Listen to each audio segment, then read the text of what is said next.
we've seen skiers over especially the last 10 years, start to take a bit more responsibility for their, protection on the mountain. There's always been a big struggle for resorts. Everybody wants people to wear protection, especially the crash helmet. And it's taken a long time for that to come through to skiers. Nowadays, the majority of people on the mountain will be wearing a crash helmet, which is great. It's such a positive thing. At our academy, we work very closely with Scott Sports, who are one of our partners and sponsors, but they obviously make sure our team is fully protected, sort of head to toe. Myself and the rest of the team, we wouldn't go out on the mountain without making sure we've got a crash helmet on, and body protection as well. The crash helmet, from my point of view, I see skiers skiing around, and some people that still come on courses, some of our academy courses, can still be stubborn to the idea of wearing a crash helmet, and they say, oh, it doesn't feel comfortable, they can't hear things, and we really try and explain that the technology, or modern technology with crash helmets, has changed so much. For us, especially as teachers, we need to be able to have our senses for hearing at full alert, and we don't have any restriction at all from the helmet. So it's a great thing, but we're still trying to push it. We're still trying to talk people into it. And one of the biggest things I say is it's one thing that if you have a crash or an accident, that you may tumble down or you may fall down a face. No one knows what's on the surface. You could be skiing on what feels like great powder snow, but who knows where that occasional rock is? Nobody knows where it could be.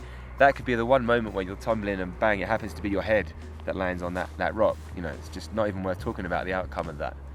But the second thing, and this is the reason I think all people should wear a crash helmet, is that if you're skiing on a piste, and if you imagine it's 3 o'clock, it's the end of the afternoon, and you've got everybody kind of almost funneling into the area to get back to the resort, it's so dangerous from my point of view with the speeds people travel at. And it's not so much the accident that you may be having, it's the accident where someone may be skiing into you. So from our point of view, wearing a crash helmet, it's not even a second thought. We would just do it as a habit, as part of our skiing routine. The second thing that's become more popular in recent years is skiers to wear body protection. So things like back protectors and protection shorts, really important. Getting back to that same point about off-piste skiing and freeride skiing, when we're skiing in the snow, in the modern day, freeride, you don't know what the ski depth level is going to be like in a resort. We've had all sorts of strange conditions in previous years, and taking into account the last few years in the Alps have been fantastic. You've had some really good snowfalls, but you just never know what you may be skiing unless you've got a really good knowledge of what snow has fallen. So if you're going to a ski resort, if you're getting a holiday away, we recommend people to wear a back protector and shorts, for the main idea of tumbling on powdered snow where it could be rocks. It's a simple fact. If you tumble, and you forward roll, or even if you fall backwards and you're twisting, there's every chance that you could hit your spine on a rock. And if you hit your spine on a rock, you could break a vertebrae, you could break your back. There's no limit as to what could go wrong. It could be fatal. It could be the idea that you're resting up in a bed for weeks but losing the ability to walk just because you've had an impact injury on a vertebrae. So in terms of wearing a back protector, that for us is the most important thing in terms of body protection, outside of wearing your crash helmet. The other thing that we've started to wear in recent years as well is protection shorts.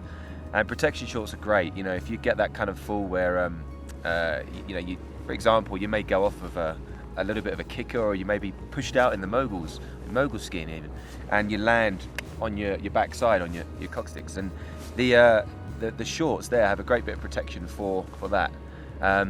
So protective clothing for us has become a norm now. We work with it. We make sure our clients are using it. Yeah, with the crash helmet, this is a crash helmet I use from Scott. It's it works really well for us. It's got the clip at the back there, so my goggles stay intact. The difference between wearing goggles over a beanie and goggles on a crash helmet, one is they're way more secure, and two, I don't know if you've ever found when you go down, you've had a very energetic run, you go up on a lift, 20 people on a lift, and by the time you get to the top of the lift, there's steam inside the goggles. Well, that doesn't happen with the crash helmet. It happens with your beanie because of all the heat building up on your forehead, but it doesn't happen here, which is great. So that's the crash hat. It's practically weightless. around the ears. It's got a thinner area around the ears, so so I can hear what's going on when I'm teaching. Super comfortable, and obviously the most important thing, it's going to sort of support me for an impact. It protects me. It doesn't feel like I'm wearing like a heavy weight on my head. It's something I'll use for ski teaching, and it's something I'll use for off-piste skiing and free riding. This is the back protector that we use at the academy. You don't want it to restrict movement. You want to wear it and feel like you can ski normally. This Scott back protector for us, I mean, it has the full range of movement. Not that you're ever going to bend your back to that degree, but that's how flexible it is in both areas. Okay, so it bends both ways. What's amazing about this, and this is one of the reasons it won an award, it's got an amazing ability to be able to twist with the natural shape of how the body may move. So it's the first one I've ever used that bends in every single way that I would bend or move when I'm skiing. So that's a really good advantage to us.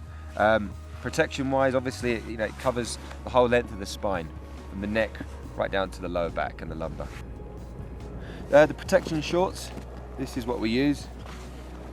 The hip protection, you can get quite a nasty impact falling on a rock with your main muscle in your leg.